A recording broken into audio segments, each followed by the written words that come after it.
City 42 की special Eid transmission बड़ी ईद बड़ी खुशियाँ में एक बार फिर से आपको खुशामदीद कहेंगे और फिर से हमारे मेहमान बदल गए हैं और आज पूरा दिन हम अपने मेहमानों के साथ आपकी मुलाकात करवाते रहे और बहुत खूबसूरत मेहमान स्टूडियोज़ में हमारे साथ मौजूद रहे। और अभी इस सेगमेंट के हमारे मेहमान, सबसे पहले मैं तारुफ करवाना चाहूँगी जर्नलिज़म का बहुत बड़ा नाम, सीनियर एनालिस्ट सलीम बुखारी साहब स्टूडियोज़ में हमारे साथ मौजूद हैं। अस्सलाम वालेकुम सर, वेलकम और ईद मुबारक।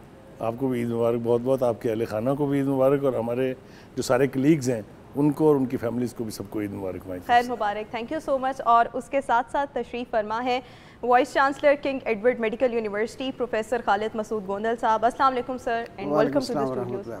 ईद मुबारक। Thank you very much. उम्मीद करते हैं खैरियत से होंगे, अच्छी ईद गुजर रही होगी। अल्लाह का शुक्र है, आपको भी और सब सुनने वालों को ईद मुबारक। और ख़ास तौर पे मेरे अपने कोलीग्स, मेरे स्टूडेंट्स, हमारी नर्सेज, हमारा पैरामेडिक्स जो आज ईद के रोज़ फ्रंट लाइन पे इस वक्त भी मौजूद हैं और जो कोरोना के पेशेंट, आल्दो अल्हम्दुलिल्लाह we are going towards a better stage, लेकिन इस वक्त भी वो सफ़े अव्वल के मुजाहिद बन के हॉस्पिटल में ईद कर रहे हैं, उनको भी ईद मुबारक आज के प्रोग्राम की। Thank you. और इसके साथ साथ बहुत ज़बरदस्त राइटर, पोइट, एंकर वसी शाह साहब तशरीफ़ फरमाएं। अस्सलाम वालेकुम। Thank you so much for your precious time. Eid मुबारक। नहीं, आपका बहुत बहुत शुक्रिया, आपने मुझे वक्त दिया, इनवाइट किया और मेरी तरफ से भी आपको भी बहुत बहुत ईद मुबारक। तमाम आपके जो देखने वाले हैं उनको बहुत बहुत ईद मुबारक। पाकिस्तानियों को जहाँ जहाँ आपका चैनल जा रहा है हर जगह सबको बहुत बहुत ईद मुबारक। Thank you so much.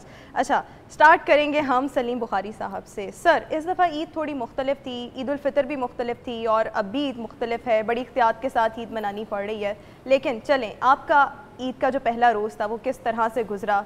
ये मत कहिएगा दफ्तर में गुजरा, वैसे कैसा गुजरा? दफ्तर तो खैर गुजरता रहता है, जर्नलिस्टों के लिए कोई ईद वीद सच नहीं होती। लेकिन पहली बात तो यह है कि मैं बहुत मशकूर हूँ आपको, जिस कंपनी में आपने मुझे बिठाया है। वसी शाह साहब जो है वो हम उनको इस एक लिहाज से आइडलाइज़ करते हैं कि वो इतना मल्टीपल उनकी क्वालिटीज़ हैं, उनसे ज़्यादा अच्छा प्रेजेंटर मैंने नहीं देखा है। इस उम्र में जो शायरी का लेवल है उनका वो अपनी जगह है।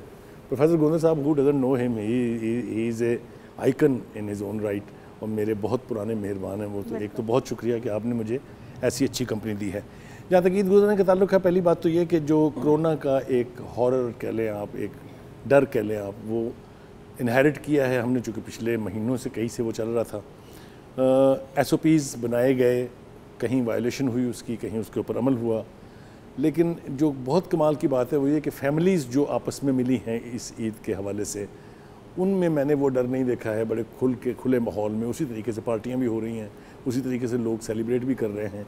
स्टार्ट करें ईद की नमाज से लेके और उसके बाद कुर्बानी के सारे जज्बात ऑलमोस्ट वही थे। पाकिस्तानी कौम को इस लिहाज से मैं खराज तहसीन पेश करना चाहिए कि इनको डराना आसान नहीं है। डर कौम है डराना आसान नहीं है इनको।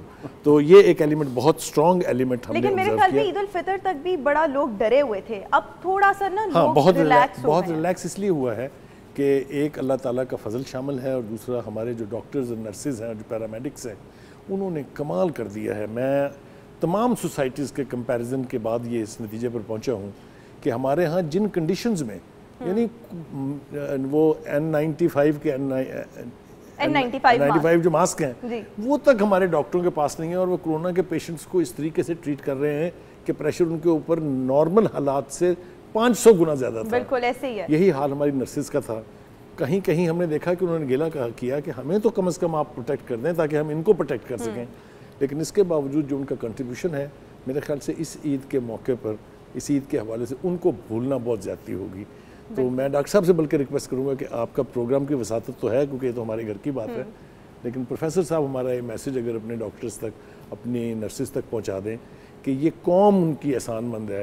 हुकूमतें एहसानमंद हो या ना हो उससे कोई फ़र्क नहीं पड़ता। ये एहसान हम वाकई ना भूलना चाहिए और ना हम कभी भूलेंगे। लेकिन मैसेज वाला सिलसिला भी हम स्टार्ट करेंगे, एंड पर मैसेज भी लेंगे। प्रोफेसर साहब, आपसे ये जानना चाहूँगी, आप अपनी ईद कैसे मनाते हैं, क्या मसरूफियात होती हैं? देखिए जी, मैं तो उसी बात को आगे कंटिन्यू करूँगा कि this was a pleasant surprise for me.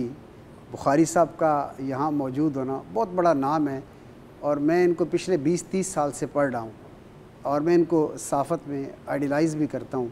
बहुत लेजेंड हैं। और इसी तरह जो पोइट्री है, वसी साहब, माशाल्लाह इन दोनों की कंपनी के दरमियान में बैठना, I feel very honoured and I am very grateful to you कि आपने बुलाया प्रोग्राम में।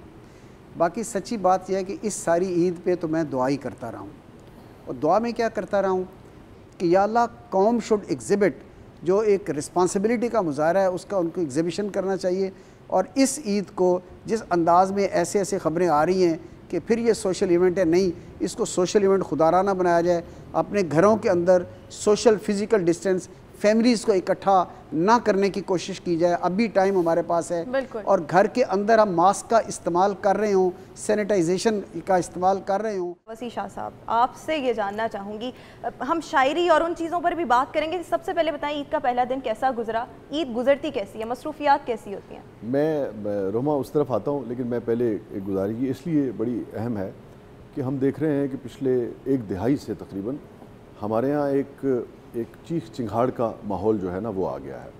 आप देखिए कि जो धीमे सुर में बात करना, जो हमारे कल्चर के जो अदब आदाब थी, जो हमारी तहजीब थी, वो आपको हर दौर में, पिछले दौर ज़रा बेहतर लगता है, नॉस्टैल्जिया की अपनी खूबसूरती होती है, मगर ये जो गिरावट हमने अपने देखते देखते देखी है, इसकी मिसाल पिछले 60 सालों में उससे पहले हमें नहीं मिलती है। मगर बुखारी साहब जैसे लोग, गोंदल साहब जैसे लोग, अब बुखारी साहब ने जैसे गुफ्तगू की, हमने सियासत के असरार व रमूज़ जो हैं, जो थोड़े बहुत समझने की कोशिश की, वो बुखारी साहब जैसों को सुन के, और ख़ास तौर पे बुखारी साहब को, और फिर लिटरेचर के हवाले से भी हमने बहुत इनसे सीखा है।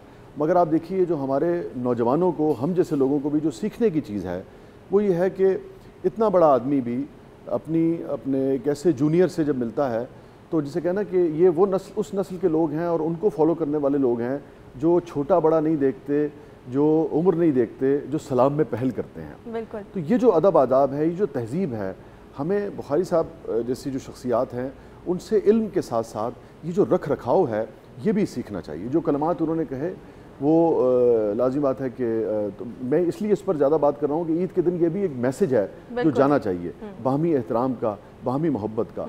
जब इन जैसी नस्ल जो है, जो इतनी काबिल है, इतनी जेन्युइन है, इतनी डेप्थ में चीज़ों को देखती है, मगर अपने बाद आने वाले हम जैसे लोगों को कुशादा दिली से जब सीने से लगाती है, तो फिर कैसे मुमकिन है कि हम जैसे लोग जो हैं वो बुखारी साहब जैसे लोगों को गोडों को हाथ लगा के और फिर सलाम पेश ना करें। तो ये जो तहजीब है, ये जो बाहमी एहतराम है, मुझे याद है एक मरतबा सिख आए बुखारी साहब, तो उन्होंने किया कि ना बुल्ले शाह को तुसी पढ़ो, तो बुल्ले शाह को पढ़ के आपको एक पता लगता है कि मंदी गल नहीं करनी चाहिए। आम हम कहते हैं ना मंदी गल नहीं करनी चाहिए, तो जब बुल्ले शाह को आप पढ़ें तो आपको पता लगता है कि हौली गल भी नहीं करनी चाहिए। अच्छा। ये जो आपके दाईं तरफ जो शख्सियत बैठी हैं, ये उन लोगों में से हैं जिनसे आप हमेशा अच्छी बात और बड़ी बात जो है वो एक्सपेक्ट करते हैं। तो जो मैसेज जो जा रहा है वो ये है कि वो जो हमारी तहजीब कहीं खो गई है, जिसमें हमारे सीनियर्स का एहतराम था, जिसमें जूनियर के साथ शफकत थी, वो भी हमें सीखने की ज़रूरत है। और मैं समझता हूँ बुखारी साहब जैसी शख्सियत जो हैं, गोयल साहब भी यकीनन अपने फ़न के बहुत माहिर आदमी हैं, इनसे ये सीखना हमें चाहिए। अब आ जाइए ईद, तो इससे खूबसूरत क्या ईद हो सकती है कि आपने दो ऐसी शख्सियात के साथ जो अपने अपने शोबे के माहिर हैं, उनके साथ मुझे भी मौका दिया। और लाज़िम बात है कि बाकी तो ईद है, बकरा है और वो सारी जो मामलात हैं वो तो हैं ही, लेकिन ईद है ही मिलने जुलने का नाम। और ईद आपको ना एक तरह से एक मौका फराहम करते हैं। तो बड़ा अवामी सा गीत है, और जब बहुत ज़्यादा कोई चीज़ अवामी हो जाए तो बाज़ लोग कहते हैं कि बाजारी भी हो गई है। मैं उससे इख्तलाफ करता हूँ, मगर मैसेज उसका बड़ा कमाल है कि वो ना ईद का दिन है, गले हमको लगा कर मिलिए, रस्म दुनिया भी है, मौका भी है, दस्तूर। ये आपको ना आपकी अना को कंट्रोल करने का मौका फराहम करता है। सही। कि यार अल्लाह ताला ने भी किया है, कल्चर भी है, चलो अगर कोई किसी से गिला हुआ है इस साल तो ये मुझे मौका है, तो आपकी अना को वो ठेस नहीं पहुंचती है जो आम दिनों में पहुंचती है। तो इसका एक बेहतरीन इस्तेमाल आप ये भी कर सकते हैं कि आज के दिन फ़ोन उठाइए, नहीं तो उस शख्स के घर चले जाइए जिससे आपको गिला था और पूरे साल आपकी अना ने रोके रखा था। हाँ। कि आप उसको गले लगा के ये नहीं कह सकते कि छोड़ो यार जो हो गया सो हो गया। आज ये मौका आपको फराहम करता है, जो कि आज मतलब शैतान के साथ साथ आपकी अना को भी थोड़ी देर के लिए सुला दिया गया है। और तीनों शख्सियात ने बड़ा खूबसूरत मैसेज दिया है, और मैं उम्मीद करती हूँ कि हमारे जो देखने वाले हैं वो सुन रहे तो होंगे ही, लेकिन इस पर अमल भी करेंगे। बातों का सिलसिला जारी रहेगा, और जब हम ब्रेक के बाद वापस आएंगे, अभी हम एक ब्रेक शामिल करेंगे, एक ब्रेक के बाद वापस आएंगे तो ईद पर स्पेसिफिकली, अब ईद पर बातचीत होगी। तो आप जुड़े रहिए सिटी 42 के साथ। एक ब्रेक के बाद दोबारा हाजिर होंगे।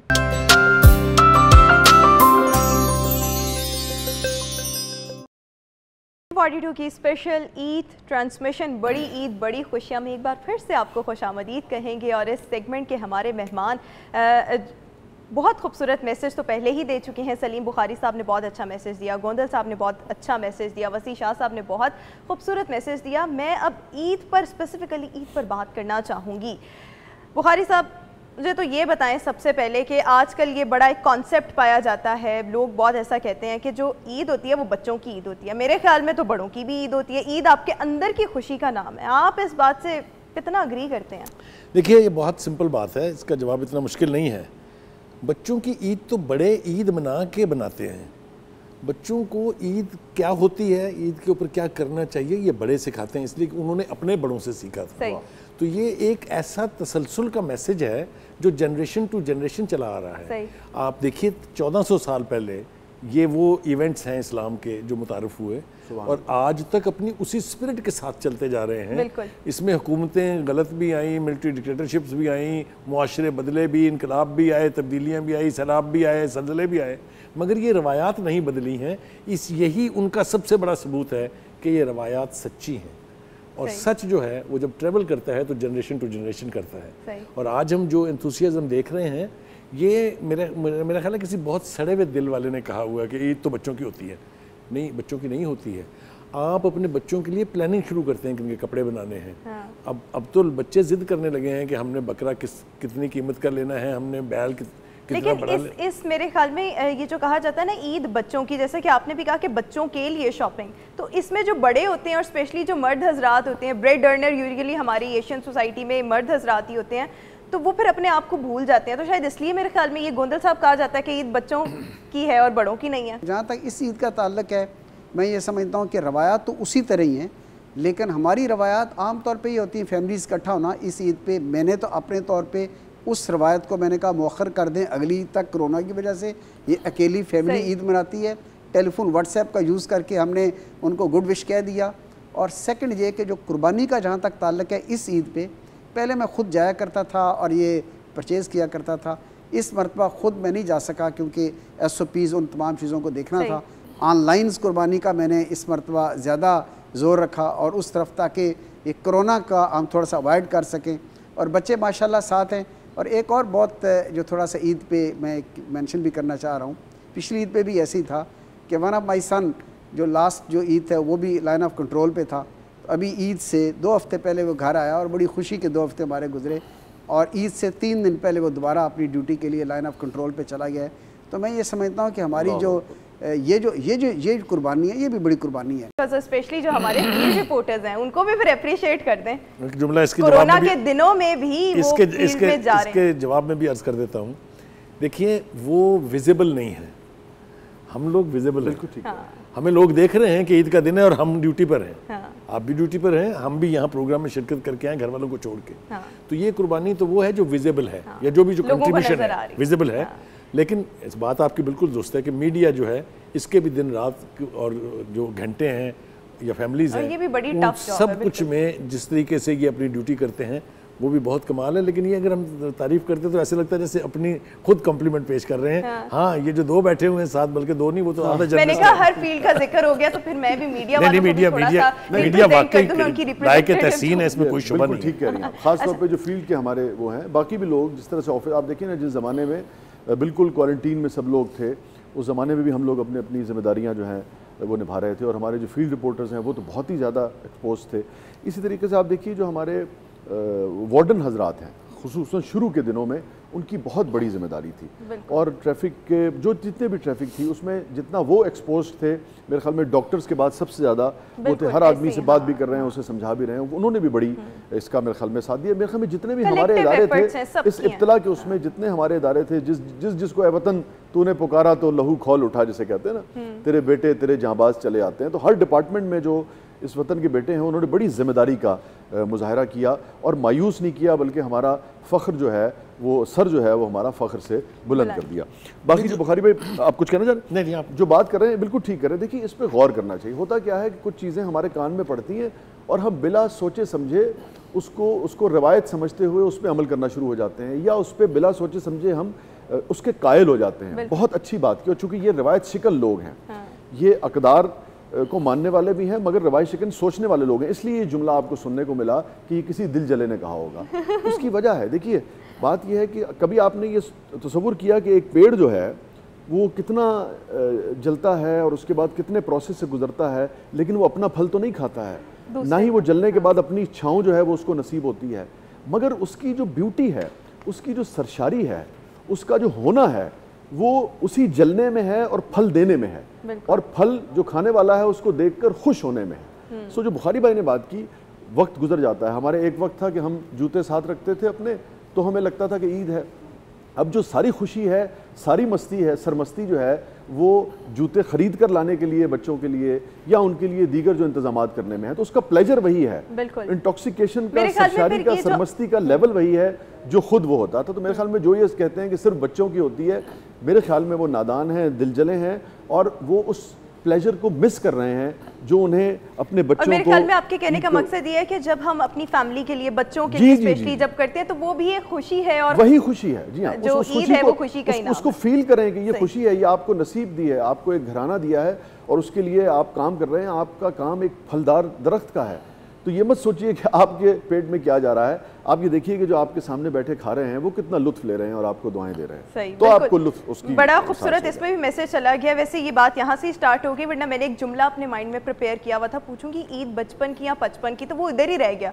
तो लेकिन फिर मैं आपसे पूछ लेती हूँ, इश्क पे आ जाते हैं। चलें, वो तो जुमला मैं बोल नहीं सकी, जुमलेबाजी अपनी तरफ से कर नहीं सकी। वो जो बचपन था, जो आज बचपन है, वही कल 55 होगा। वाह। और जो कल 55 था वो आज बचपन। वाह। सर जबरदस्त आप बात करें, मैं तो स्पीचलेस होती जा रही हूँ।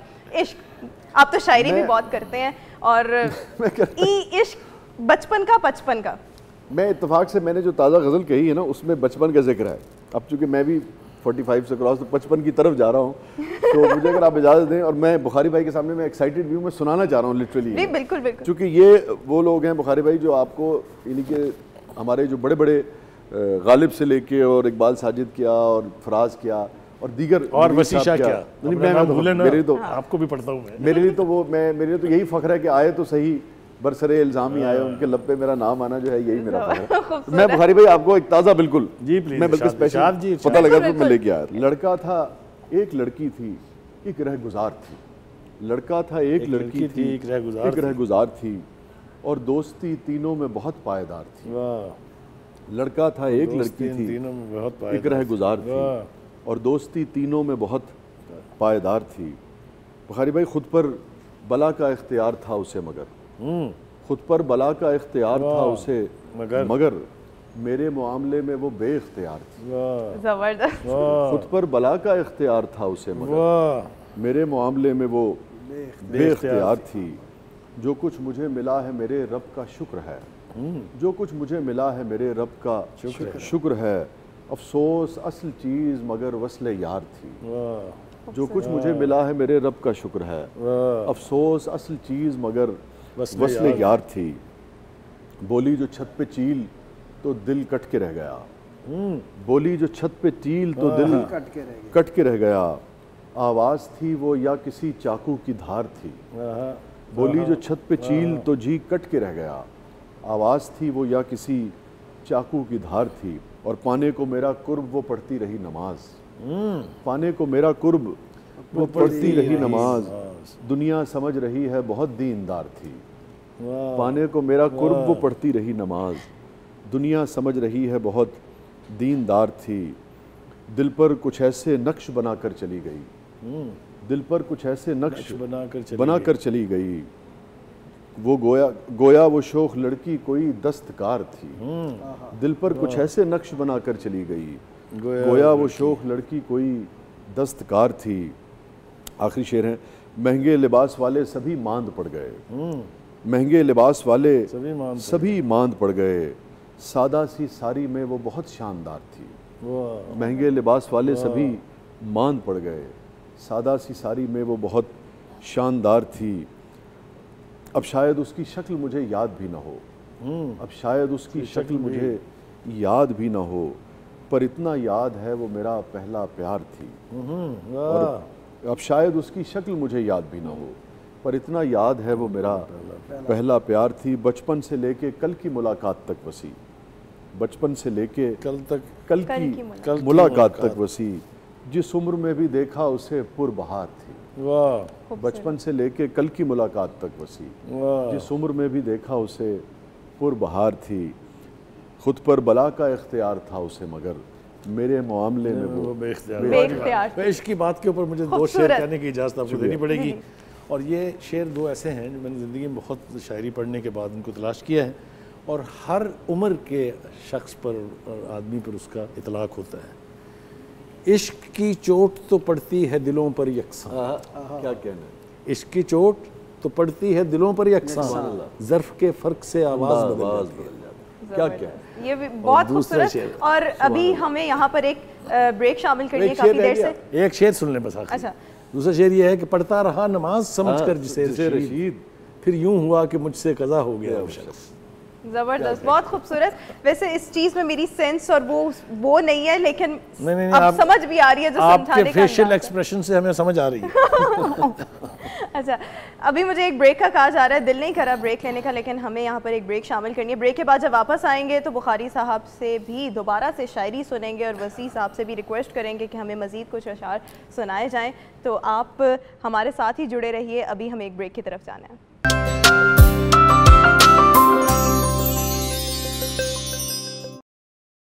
खुशामदीद कहेंगे सिटी 42 की स्पेशल ट्रांसमिशन बड़ी ईद बड़ी खुशियाँ में हमारे खूबसूरत मेहमान हमारे साथ मौजूद हैं। बुखारी साहब, आपसे मैं शायरी भी सुनना चाहूँगी, लेकिन मेरा एक सवाल जो कि मैंने अपने पिछले सेगमेंट में भी किया था कुछ देर पहले, वो ये था कि हमें अपनी ज़िंदगी में बहुत सी चीज़ों का इंतज़ार रहता है। कुछ लोगों को सच्चे प्यार की तलाश रह जाती है, पूरी होती है नहीं होती, शादियों का इंतज़ार होता है, कोई गोल हमने सेट किया होता है उसको अचीव करना होता है, सैलरी का इंतज़ार, अच्छी जॉब का इंतज़ार। आपकी अब तक की जो ज़िंदगी है, किस चीज़ का आपने बहुत इंतज़ार किया, फिर वो जब मिली तो फिर बहुत खुशी भी हुई?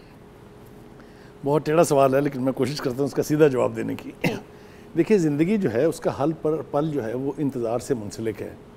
सांस से शुरू हो जाएंगे, अगली सांस आएगी या ना आएगी इसका इख्तियार ऊपर वाले के पास है, हमारे पास नहीं है।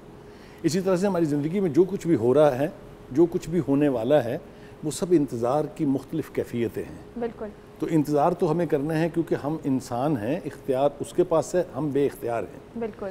तो हम तो अच्छी चीज़ का भी, ख्वाहिश का भी और अच्छे दिनों का भी सिर्फ इंतज़ार कर सकते हैं। सही बात उसके बस में है। एक तो ये, दूसरी बात ये कि इंतज़ार, वो जो शायरी के हवाले से अगर आप इंतज़ार देखें तो वो भी बड़ी अजीबोगरीब किस्म की कैफियतें हैं। किसी ने कहा कि मरने के बाद आँख जो मेरी खुली रही, आदत सी पड़ गई थी तेरे इंतज़ार की। तो एक इंतज़ार ये भी है।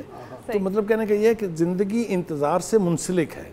इसमें से जिस दिन इंतज़ार निकल गया तो ज़िंदगी साकत हो जाएगी। सही। और जब साकत होगी ज़िंदगी तो दुनिया रुक जाएगी। सही। ये आपने फिर एक खूबसूरत बात और मैसेज नुमाई एक बात आ गई, ज़बरदस्त।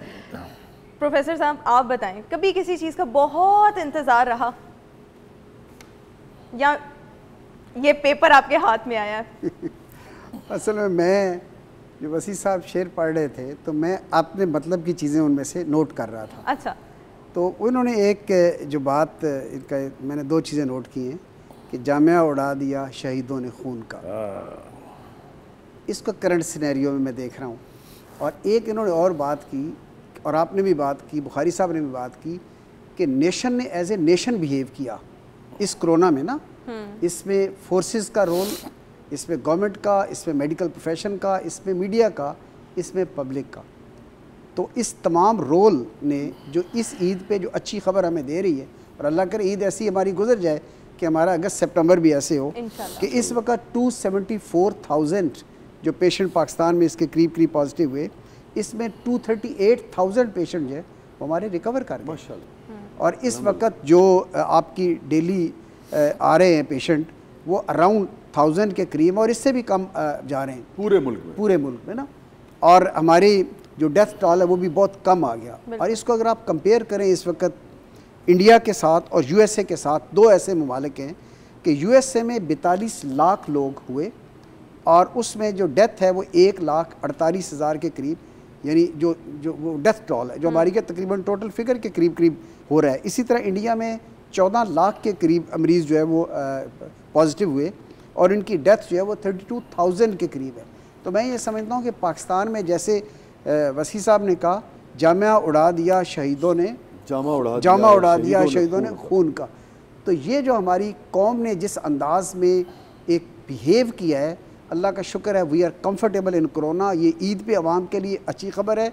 अवाम से हम ये एक्सपेक्ट कर रहे हैं कि ईद को सोशल इवेंट के बजाय सोशल डिस्टेंस, फिजिकल डिस्टेंस के साथ जब मनाएंगे तो ये अगस्त हमारा अच्छा होगा इंशाल्लाह। और अगला इन्होंने जो पढ़ा, एक रोशनी हमेशा ही दरिया के पार थी, रोशनी हमेशा, और ये रोशनी इंशाल्लाह आप अगस्त सितंबर में इंशाल्लाह। बहुत खूबसूरत आपने बात कर दी वसी शाह साहब, बहुत दिल था आपसे और भी बातें करने का सब मेहमानों से, लेकिन हमारे पास सिर्फ लास्ट 3 मिनट रह गए हैं। सिर्फ मेरा जो एक सवाल जो मुझे उस टाइम से दिमाग में आ रहा था, मैंने हमेशा ये सुना है और मुझे खुद भी ऐसे फील होता है कि शायरी पढ़ते और लिखते वो लोग हैं जिनको कोई ठोकर लगी हो, ज़माने की ठोकर लगी हो, इश्क में नाकामी हुई हो। तो आज मैंने सोचा ये सवाल आपसे पूछ लूँ, ज़रा मुख्तसर सा जवाब दीजिएगा, टाइम बड़ा शॉर्ट है, कि ये क्या वजह होती है कि एक इंसान इतनी खूबसूरत और अच्छी शायरी करे, पढ़े, समझे। समझना भी एक हुनर ही है मेरे ख्याल में। तो हाँ देखिए, 3 मिनट में ये सारा बयान हो नहीं सकता मैं, लेकिन इसमें ये बात दुरुस्त है, ये बात दुरुस्त है, लेकिन चोट जो है ना, किस नौयत की चोट है। वैसे मैंने पहला शेर जो है अपने वालिद की डेथ पे कहा था। अच्छा। मैं 8 साल का था जब मेरे वालिद की डेथ हुई थी। होता ये है, इन शॉर्ट आपको बताऊं, जो पहला, यानी कि अमूमन बचपन बहुत खूबसूरत होता है, बचपन की चीज़ें आप आदमी को तकलीफ़ें भी भूल जाती हैं। जो पहली चीज़ आश्कार होती है अपने घर से निकल के, जो पहला इंटरेक्शन होता है वो अमूमन सिनफ मुखालिफ से होता है, और अमूमन ये होता है कि पता लगता है कि जनाब वो तो कितने होर भी आए गए या तुसी कितने होर भी आए गए। तो पहला सदमा अमूमन आपको यही मिलता है इस वजह से। लेकिन अगर इससे पहले भी कोई चीज़ आपकी ज़िंदगी में कोई दुख आए, को आए, तो लोग उस पर भी कहते हैं। सो बुनियादी चीज़ जो है वो सेंसिटिव होना है। फिर होता यह है कि जो जो वक्त गुजरता चला जाता है, अब देखिए ना, फैज़ ने भी शुरू किया, रात यूँ दिल में तेरी खोई हुई याद आई, जैसे वीराने में चुपके से बाहर आ जाए। फिर फैज़ कहते हैं कि और भी दुख हैं ज़माने में मोहब्बत के सिवा। फिर एक वक्त आता है कि आपको, सच्ची बात यह है कि आपको अपने एक मौका आता है कि आपको अपने बच्चों की भी इतनी तकलीफ़ शायद नहीं होती जब आप अपने इर्द गिर्द 20 करोड़ लोगों को देखते हैं। आप देखें ना, मैंने इस कदर हमें मोहब्बतें मिली हैं बुखारी साहब को, हम इस मुल्क के नवाजे हुए लोग हैं। तो आपको क्या लगता है कि जब अपने इर्द गिर्द जब इतनी डिस्पैरिटी देखते हैं, इतना दुख, जब मुझे ये पता लगता है कि 12 करोड़ जो आदमी है हमारा वो गुर्बत की लकीर से नीचे है, तो आपका क्या ख्याल है कि मैं बहुत खुशी खुशी खाना खा लेता हूँ? बिल्कुल। एक तसलसल तो है, जी तो रहे हैं, मगर वो जो तमानियत, वो जो सरखुशी होती है, जैसे एक परिंदा जो है बिल्कुल आज़ाद और बहुत ही मस्ती में आके फ्लाई करता है, वो फ्लाइट जो है वो कभी कम से कम मुझे तो नसीब नहीं हुई, मेरे ख्याल बुखारी साहब को भी नसीब नहीं हुई। इसीलिए आपको ये चैनलों पे, I am sorry for using, वो कुड़ते हुए नज़र आते हैं। वजह यह है कि हम तो वो चाहते हैं कि हमारे इर्द गिर्द हम भी खुशहाल हों, हमारे जो 20 करोड़ लोग हैं ये भी खुशहाल हों। तो जब फिर इनका दुख आता है तो फिर आप उस पर भी शेयर, यानी कि ये जो ज़िंदगी के वाक़यात होते हैं उसकी वजह से। आखिरी बात, इन्होंने अपने शेर में कहा था कि वो इतनी पुरवकार थी जिस तरह सूरजमुखी का फूल होता है, हवा जब चलती है तो फूलों का लहकना और चहकना तो आपने देखा मस्ती में जैसे झूमते हैं। लेकिन सबसे ज़्यादा खूबसूरत जो लहराना होता है वो सूरजमुखी के फूल का है। भारी पर कम है, कहीं अंगड़ाई की कैफियत है तो कहीं बाजू फैलाने की, उसकी अजीबोगरीब कैफियत है। उसने एक शेर में समझ दी, मुझे तो समझ नहीं आई। और आखिरी बात यह कि जो आप कह रहे थे कि शायरी इश्क से होती है, चोट लगती है, क्या होती है, गालिब से किसी ने पूछा कि ऐसे ऐसे मज़ामीन तुम्हारे ख्याल में कहाँ से आते हैं, तो उसने कहा कि आते हैं गैब से ये मज़ामीन ख्याल में, गालिब शरीर खामा नवाए सरूश है। कहता है ये मुझे आसमान से उतरते हैं, इसलिए कि जब मैं लिखता हूँ तो मेरे निब की कागज़ पर से जो आवाज़ उठती है वो फरिश्तों की आवाज़ है। इससे ज़्यादा शायरी बहुत खूबसूरत बात, और आपने एक्सप्लेन भी कर दिया मेरा जो सवाल था उसको बड़े अच्छे तरीके से। हमारे तीनों मेहमानों का बहुत शुक्रिया। मेरे लिए ये बहुत ऑनर की बात थी कि तीनों मेहमान, बड़े ज़बरदस्त मेहमान, मुझे इनसे गुफ्तगू का, इंटरव्यू करने का कह लें, और ईद का जो ये मौका था, इनके साथ कुछ वक्त गुजारने का मौका मिला। आप तीनों का बहुत यूथ से मिलकर बहुत अच्छा लगता है, क्योंकि बहुत सारी चीज़ें हम आप ही लोगों से सीखेंगे। मसलन सोशल मीडिया का इस्तेमाल, तो नहीं पता, हर चीज़ में हुस्न से इंस्पिरेशन है। जी, चाहे वो शायर है, चाहे वो सज्जन है, डॉक्टर हैं, और चाहे हमारे एनालिस्ट हैं। बहुत बहुत शुक्रिया सलीम बुखारी साहब। मुझे आप अगर इजाज़त दीजिए, मैं बुखारी साहब को 2 शेर ज़रूर सुनाना। बिल्कुल बिल्कुल सर, जो कि मेरे 30 सेकंड है कि हमें इन जैसे सामे जो हैं वो मैं नसीब नहीं आते, तो आज पकड़ में आए हुए हैं, और गोदर साहब भी। जी इरशाद। जबर का मौसम कब बदलेगा, जिसके लिए सारी उम्र इन्होंने जद्दोजहद की। जबर का मौसम कब बदलेगा, हम बदलेंगे तब बदलेगा। जबर का मौसम कब बदलेगा, हम बदलेंगे तब बदलेगा। और उम्र कटी है सुनते सुनते, उम्र कटी है सुनते सुनते, अब बदलेगा अब बदलेगा।